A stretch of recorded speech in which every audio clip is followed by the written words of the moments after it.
अस्सलाम वालेकुम। क्या हाल चाल है? आप लोग ठीक ठाक हो? अज असी बना रहे हैं आलू दी चिप्स। ना इनू ठंडे पानी च रखना, ना फ्रिज च किते भी नहीं इनू रखना, बस सिंपल इनू कट्टिया ते आयल च पा देनी है। तो बहुत अच्छी छोटे बच्चों नू बड़ियां नू ए देखो सब नू बड़ी पसंद आती है। यह वाली चिप्स जी है अपने छोटे बच्चों नू बना के दो, और जी बाजार की चिप्स आ वो बिल्कुल ना दो, अच्छे आयल च नहीं बनी हैगी, गंदे आयल च बनाते हैं। तो तुसीं यह वाली बना के देना, यह बहुत अच्छी बनती है। देखियो हुण असीं है सारे आलू असीं इस तरह इहदी चिप्स बना लिए बरीक बरीक।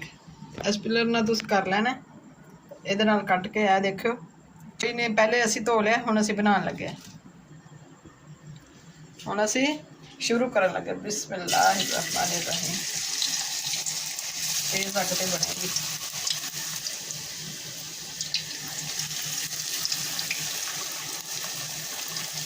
बिस्मिल्लाहिर्रहमानिर्रहीम। देखो साडी चिप्स बिल्कुल तैयार हो गई है माशाअल्लाह, कितनी अच्छी बनी है। ये तुसीं बाजार जाने की जरूरत नहीं, छोटे बच्चों को खुद बनाओ।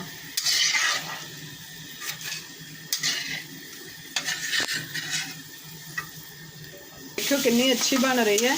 इनू तुसीं तेज़ अग ते बनाना जे तो अच्छी बनेगी। देखो कितना इहदा कलर प्यारा आ रहा, देखो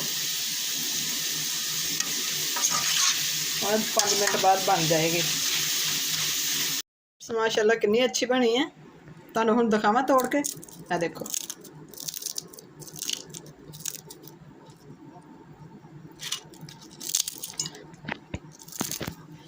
अगर तुसीं छोटे बच्चों नूं देना तो फिर तुसीं चाट मसाला ना पाओ, तो इस तरह तुसीं पा के तो इनू इस तरह मिक्स कर लो। देखो कितनी अच्छी होगी माशाअल्लाह। देखो बहुत अच्छी है, बहुत अच्छी बनी है। मैं तुहानूं चेक करके दिखानी है। माशाअल्लाह माशाअल्लाह बहुत अच्छी बनी है।